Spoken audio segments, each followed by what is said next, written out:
también el ministro Romero, que participó en el tema de desarrollo rural, quienes nos decían que querían hacer muchas cosas, pero obviamente estaba fuera de su competencia.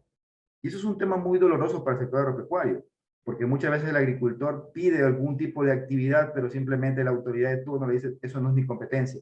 Anda, habla con la prefectura, anda, habla con el Ministerio de Obras Públicas, anda, habla con el SR, o sea, lo mandan al agricultor a hacer muchas cosas cuando él tiene que estar enfocado en una actividad. El código articula esta política en un gran documento y los agricultores lo van entendiendo así. Entonces, la gran discusión en este momento ya pasa a ser técnica. Eso es muy interesante. Cuando incluso tuvimos una gran reunión hace un par de meses, creo que ya un año, con una persona que ahora va a dirigir una entidad muy importante en el tema crediticio en el país, que no lo conocíamos, no sabíamos políticamente quién va a estar en el Estado. Y esta persona vio la estructura del código, lo que se estaba haciendo, y nos dijo, ¿podemos colocar esto en el plan de gobierno de la persona que estamos acá? Le dijimos, bueno, tome las medidas que tengan que tomar, porque es importante, porque eso es para el país. Y de hecho, ahí aparecieron varias propuestas que hoy son de conocimiento público. Entonces, esa es la forma como se tiene que construir un país. Y digo esto porque ha tenido una gran aceptación al ser un documento técnico, técnico y que luego ha sido jurídico. ¿Cómo funciona este proceso? Todas las personas, todas, envían sus propuestas a través de los PCA, que son las propuestas de cambio agropecuario. Es una estructura que construimos junto a la Universidad Católica Santiago de Guayaquil, donde ellos obviamente nos guiaron para tratar de tener esta información de manera objetiva y muchas personas han ido colaborando para sintetizarla y transformar esas propuestas en lenguaje jurídico. Este documento no es una copia o no se ha extraído documentos para articular, yo siempre digo, un Frankenstein jurídico. Lo que ha pasado. Usted revise las leyes de la Asamblea, son leyes de 67 años atrás. No es nada nuevo, es lo mismo, lo mismo y lo mismo. En este proceso, parece que está sin audio, licenciado. Este código no está sacado del rincón de los vagos. Así es, exactamente lo que usted acaba de decir. Y eso es muy interesante, porque fíjese que en el código empezamos con uno de los títulos, el primer título se llama Soberanía Alimentaria. Nuestra comisión en la Asamblea se llama Soberanía Alimentaria. La pregunta es, ¿dónde queda la parte de competencias? ¿Dónde queda el financiamiento? ¿Dónde queda la comercialización y exportación? ¿Dónde queda la transformación? ¿Dónde queda el desarrollo rural? ¿Dónde queda el desarrollo forestal? Energía con biocombustible, ¿dónde queda el tema? O sea, hay un montón de temas. Y cuando le preguntábamos esto a los asambleístas, nos dicen, la verdad que nunca lo hemos visto así. Entonces, ¿cuál es el tema al final? Que realmente el sector agropecuario en este momento se va entendiendo como obviamente es. No es solamente producir para el mercado interno. Y ese es el gran problema de nuestro país. Nuestros productores, por ejemplo, el caso del arroz, el caso de la leche, por mencionar dos, o el mismo banano, que producimos, satisfacemos un mercado interno, pero ¿qué hacemos con el excedente de producción? La Constitución del Ecuador del 2008 comete esa gran injusticia con todo el sector agropecuario. Y fíjese que la única solución que tienen es decir, hay exceso de áreas de siembra, hay exceso de producción, tienen que reducir eso. Es lo único que nos dicen. Cuando podemos establecer un programa, obviamente, primero tiene que establecerse obviamente un censo agropecuario, tiene que establecerse los 4 lineamientos que el COIAP toca. El primero es definir a través de la Secretaría Técnica, obviamente, los índices de productividad por cultivo y por actividad pecuaria. Cuánto producimos de cacao, cuánto producimos de banano, de arroz, etc. Eso tiene que estar claramente identificado. El primer indicador. El segundo indicador, ¿cuál es el per cápita, el consumo per cápita en el Ecuador? ¿Cuánto consumimos de papas, de arroz en el Ecuador? Establecer ese segundo indicador. El tercero es la reserva estratégica de ese producto. Ok, ¿cuánto va? Ya está satisfecho el mercado interno, que es soberanía alimentaria. Vamos al otro, que es obviamente esa cantidad que tenemos que guardar para mantener al país sin ninguna falta de alimentos. Y el cuarto es el tema de productos que son excedente agropecuario. Ese excedente se tiene que ser transformado o tiene que ser exportado. Eso no existe hoy día, mi estimado Clever. Claro, y eso no hay el proceso de industrialización. Correcto. Entonces, esas cifras son las que están, no puede ser que haya un paro y recién la ministra o el ministro diga, siéntese en una mesa para hablar. Eso no puede ser. Tenemos que tener claramente establecido, por ejemplo, hay un título muy importante que toca el COIAP, que se llama rentabilidad justa. Y dentro de ese tema está el primer capítulo, se llama costo de producción. No puede ser posible que no tengamos los costos de producción de los cultivos. No puede ser posible que unos digan 1.700, 1.500, 1.200. No, no puede ser eso.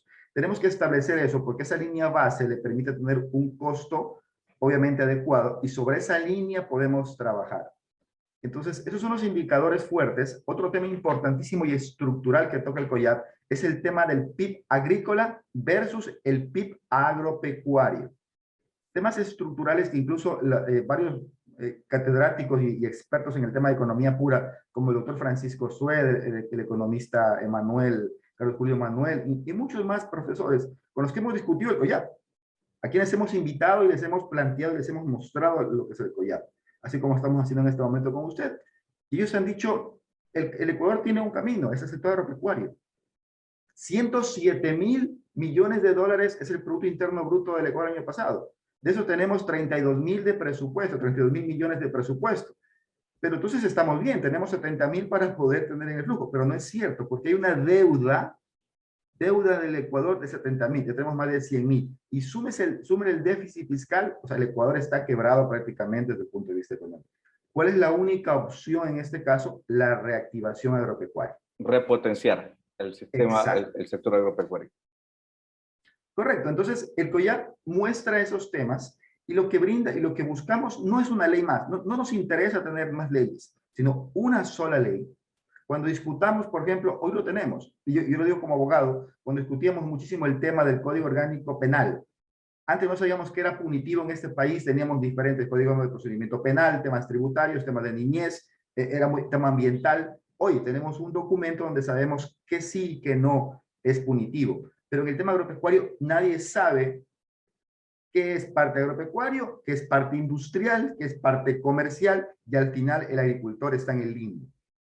¿Cuál es la fecha próxima que tiene que en la Asamblea tocar este tema del Código Orgánico Integral Agropecuario? La Asamblea ya tiene conocimiento del documento. La presidenta de la Asamblea, la asambleísta Yori, ha estado presente en varias reuniones. La asesora de ella directamente también ha estado presente en varias reuniones que le hemos enviado información. Hay que recordar que la Asamblea es nueva. Los asambleístas, muchos son nuevos, pero también hay asambleístas con vocación agropecuaria muy fuerte.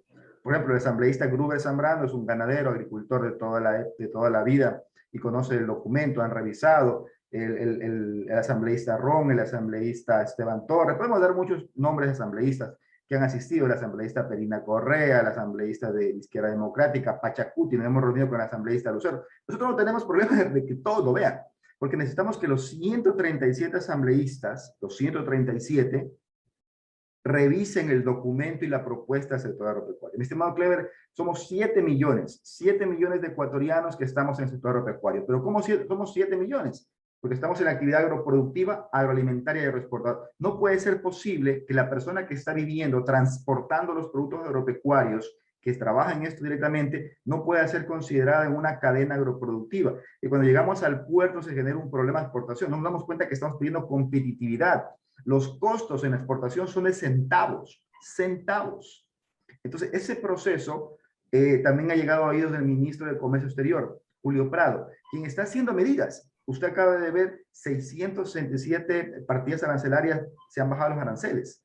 Lo que todavía no se pudo atar ahí es los costos de producción por productos. Hemos solicitado nosotros al sector arrocero, a ver, denos el costo de producción, al sector cacotero, al sector bananero, a varios, para ir presentando esta propuesta y llegar a una idea clara de cómo tal.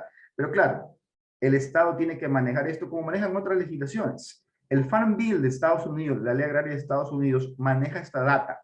Por eso es tan importante que ellos pueden competir mañana por costos. ¿Por qué nosotros no podemos colocar ese excedente de arroz que tenemos hoy, más de 90.000 toneladas en Colombia? Porque nuestro problema es uniformidad en la calidad y precio. Fíjese cómo esas distorsiones de mercado son las que no permiten que simplemente se coloque la parte comercial. Por eso la alianza pública-privada tiene que funcionar, porque si no el productor no avanza, ¿no? Claro, ahora usted considera que la ley facilitará esta sinergia de actividades entre en lo que tienen que ser la parte oficial, la parte de la cadena productiva y obviamente también el mercado, porque en este caldo de cultivo todas las papas funcionan. Sí, realmente lo importante, usted acaba de tocar lo que el COIAD mira. El COIAD no está mirando solamente un eje, que es el agroproductivo, es decir, solo el campo. No, estamos viendo la parte que inicia el campo, pero terminamos y empezamos con el consumidor final. Eso es muy importante. Por fin se discute ese tema. De ayer justamente revisábamos eso con varios profesionales de todo el país y realmente coincidimos todos. Un experto en chocolate, y si yo trabajo en chocolate 50 años, 50 años, o sea, expertos en el materia. No estamos hablando de gente que no trabaja, gente que está en el día a día. Me dice, el problema nuestro es que nuestras propuestas siempre han ido enfocado a la parte técnica, pero no al cliente, no al consumidor final. Entonces, el COIAP toca parte de un análisis de mercado y plantea la urgencia de tener una secretaría técnica que analice el tema de inteligencia de mercado. ¿Qué quiere el mercado? Luego, trabajamos en base a esa situación como tal y terminamos obviamente llevando el producto en este momento. Usted me preguntaba cuándo tenemos planificado esto. Bueno, la Asamblea tiene conocimiento del proyecto, estamos informándoles a ellos. Ellos terminarán en este momento de revisar la ley, entiendo, de la parte de pesca y pasarán al Código Orgánico Integral Agropecuario. Estuvieron revisando una ley que estaba en la Asamblea de Sustentabilidad Agropecuaria, una ley que tiene más de 60 años. Más de 60 años, mi estimado Clever, que no cambia un tema estructural, que habla solo de la parte productiva. Y siempre hay que preguntarnos qué quiere el agricultor. El agricultor no solamente necesita producir, necesita que su producto como tal tenga una trazabilidad para llegar a un cliente final. Mañana puede ser que el camote que está en Salitre, ¿verdad?, quiere la gente en Estados Unidos, pero para poder llevar eso a ese mercado tenemos que tener unas condiciones de mercado, ¿verdad? Ese tipo de normativas son las que obviamente tenemos que simplificarlas en un proceso. Personeros del INIAP de Agrocalidad han participado en este proceso y nos han enviado un montón de informaciones y de cuello de botellas que ellos han visto que son innecesarias en el proceso, mi estimado Cleo. Eso es lo que el COIA plantea.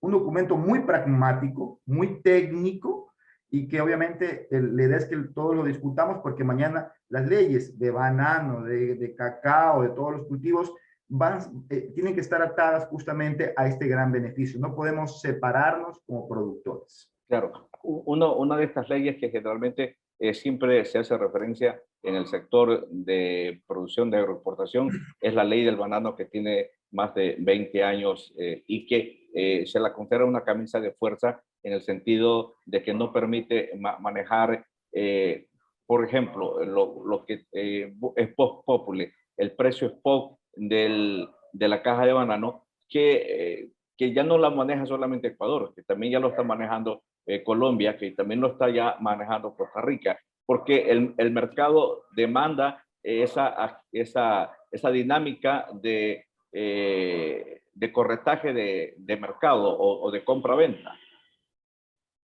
Eso es correcto. Usted acaba de tocar, fíjese en un tema como esta ley del banano, que es tan importante revisarla. No solo de banano, es de musáceas. ¿Qué hemos hecho por el plátano en este país? Han habido un programa nacional del plátano, pero vamos a la parte de por qué no funcionaba ese tipo de capacitación y discusión. Primero, el presupuesto general del Estado, ante los gobiernos anteriores, para el sector agropecuario era de 0.8%, 0.8%. Del año pasado fue el 0.4%. Para el INIAP fue el 0.02%. ¿Qué significa esto? ¿Qué mensaje le dan los gobiernos al sector agropecuario? Señores, ustedes no son importantes para la inversión. Ese es el mensaje. Primer mensaje clarísimo.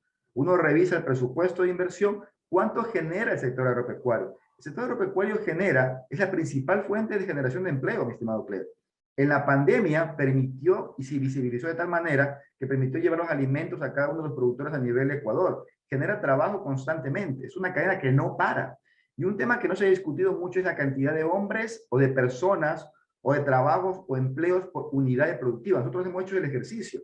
Y hay cultivos y productos que tienen más de 15 o 20 personas para que el producto está desde el campo hasta el consumidor final. Es la cadena que más genera empleo. Pero tenemos leyes de hace 20 años. por esta de sustentabilidad 60 años. Entonces, los asambleístas han sido muy sinceros y dicen, no conocemos el tema agropecuario. La pregunta es, ¿por qué nosotros como sector no hemos presentado esta propuesta integral?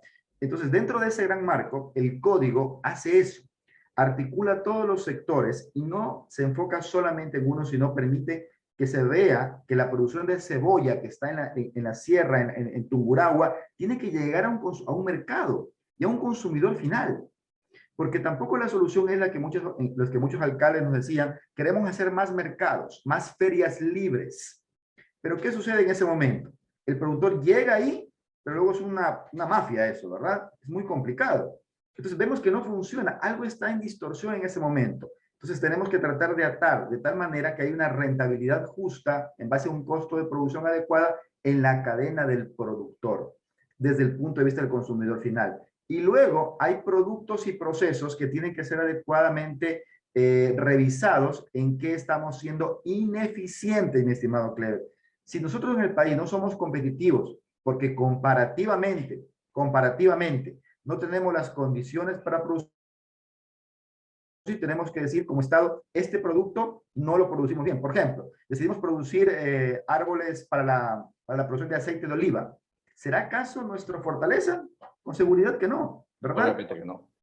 Esos temas tienen que tocarse. ¿Qué cosas sí somos eficientes y en qué productos no? Hemos permitido un libre albedrío porque no hemos analizado un mercado y luego el Estado tiene que asumir ese tipo de situaciones. Entonces, el COIAT plantea un tema de censo agropecuario, pero ya no como una voluntad de un ministro, no, el COIAT lo obliga a tener eso. Tenemos que tener un censo agropecuario, tenemos que tener una zonificación, va a existir el Consejo Nacional Agropecuario. ¿Qué significa eso? Hoy lo estamos viviendo. Hoy vemos que un COE nacional, donde se reunieron varias autoridades del país, tomaron decisiones para cuidar la salud de todos los ecuatorianos, donde había instituciones de diferentes áreas y trabajaron con un solo objetivo, cuidar la salud y vida de los ecuatorianos. Este Consejo Nacional Agropecuario que se propone estará por el ministro de Agricultura, el ministro de Comercio Exterior, estará el ministro de Ambiente, mi estimado Cleber, porque el tema de ambiente ha estado suelto, el tema de ahí está agua, transición económica, estará el ministro de Finanzas, porque aparte se requiere el tema de financiero, estará el ministro del Interior, el ministro de Fuerzas Armadas. Es muy importante, son 7 instituciones que van a estar trabajando articuladamente, ¿para qué? Para si existe un problema, como el tema de hoy de raza 4, que tenemos que controlar fronteras, o el tema de contrabando, porque ¿cuál fue el reclamo de los arroceros? Ingresa contrabando de la frontera. Pero si la ministra no tiene la capacidad de convocarlos y todos trabajar en equipo para poder cerrar esas fronteras, eso es un tiro al aire, eso es un fracaso. Hemos fracasado realmente en el control, por supuesto. Varias autoridades nos dicen, ¿saben qué? Tratamos de hacerlo, pero no tenemos la capacidad para hacerlo. Hoy queremos darles ese sentido lógico, que es lógico para todos los que estamos en la actividad, con el marco de la ley. Y a través de un código, obviamente la autoridad tendrá que tomar decisiones. Claro. Una última pregunta, aunque no hemos agotado el tema, porque el tema, como bien dice usted, son 12 capítulos y apenas hemos tocado uno o dos que coyunturalmente tienen articulación. Hay una victimización, si se quiere, del sector agropecuario y del pequeño productor que siempre busca el proteccionismo del PMC, del precio mínimo de sustentación, a sus cultivos. Hay en los cultivos de la canasta familiar o como le llamamos nosotros, cultivos de ciclo corto o que son totalmente los necesarísimos como arroz, maíz, el ajuste del PMC siempre va a ser necesario o la regulación. Pero en el caso de los cultivos de agroexportación, por ejemplo, cacao no tiene un precio oficial, no tiene un PMC. La pitahaya tampoco tiene un PMC. El arándano o cualquier otro cultivo tampoco tiene un PMC. Pero los bananeros siempre señalan que el commodity banano sí tiene un PMC. Usted ha tocado un tema muy importante y es precio. Y fijémonos que el componente único es precio. Y realmente uno tiene que diferenciar de dos tipos de situaciones. El tema político del tema real. Ni siquiera de mercado, el tema real. El tema político es un componente social muy fuerte. Por ejemplo, en el país dicen que no puede subir el pan, el arroz, ¿no? Y el banano tiene que ser controlado, ¿verdad? Por la cantidad que tenemos. ¿Por qué controlamos tanto el precio de un banano? ¿Por qué no controlamos los precios del petróleo? Pregunto. ¿Por qué el ministro de Recursos Hídricos no dice el precio del petróleo va a ser tanto y punto? No puede. No puede, No exactamente. puede. Pregunta, ¿por qué él no puede hacer eso? Porque no está en sus manos. El banano es muy similar. Es un producto de exportación y hay que hacer una reflexión, y lo digo como productor, obviamente, en esta situación. Cuando nosotros le preguntamos a las personas, ¿usted come banano en el país? ¿Sabe cuál es lo que nos dicen ellos? ¿Qué nos dicen? No, no, yo no como banano, eso es para los chanchos. Estoy diciendo la reflexión interna de muchos productores y gente que trabaja dentro de las bananeras. Entonces, ¿qué sucede? Que son parte integral de la cadena. Fíjese exacto. Entonces, si entendemos que el banano es un producto que se produce no para el mercado interno, sino para el mercado externo, igual que el camarón. ¿Por qué no existe precio mínimo del camarón? ¿Por qué el camaronero no reclama por su precio mínimo de su transacción? Pregunta, ¿por qué no lo reclama? Usted mencionó el cacao, ¿por qué no reclaman? ¿Por qué no reclaman? Porque obviamente eso está sujeto a un mercado. Esa transición tiene un componente político muy fuerte, porque si el Estado no interviene en ese momento, se puede caer el gobierno. Entonces, ya en ese momento pasamos a otra situación. Ahora, ¿qué hacemos puntualmente? El COIAB analiza un tema y propone algo muy lógico que en este momento se está planteando, que es definir los costos de producción.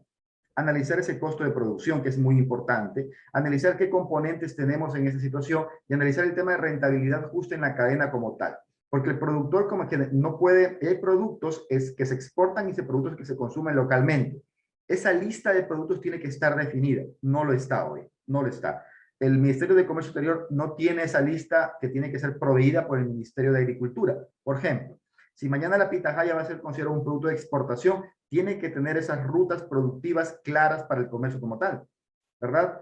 Eso tiene que establecerse. El plátano en nuestro país es un caso muy importante, porque el plátano sí se consume en el mercado interno, pero también se exporta el plátano, el barraganete, especialmente, de la provincia de Manabí. Entonces, cuando usted revisa ciertos productos, tienen que ser tratados de manera distinta. ¿Por qué no piden ellos tanto ese precio? Porque hay un mercado interno y se puede transformar en chifle, ¿verdad? Pero el banano, la harina de banano, no se consume. Hay una propuesta del Ministerio de Inclusión Económica y Social, donde ellos hablan de 1 millón de litros de leche que van a entregar en un programa. Pregunta, ¿por qué no entregan también un bananito en esos programas? 1 millón de bananos. No tocan al banano. ¿Por qué no entregan harina de arroz o una bebida láctea con arroz? Tampoco lo hace. Entonces, el tema es muy complejo en esa situación. Incluso un presidente de una Cámara de Agricultura que es parte del código mencionaba el tema de trueques o el tema de cambios o el tema también de que los presos, por ejemplo, son 40.000 reos que están en las cárceles, empiezan a consumir productos que el país produce supuestamente en exceso. ¿Por qué no se da eso? Bueno, no se da. Cuando lo consultamos esto al ex gerente de la UNA, cuando existía la UNA, dice, es que la ley no me lo permite. ¿Cómo es posible que el mismo Estado que está comprando un producto, que tiene un producto que se está dañando en sus bodegas, no pueda utilizarlo para el alimento y consumo de las unidades que le está manteniendo?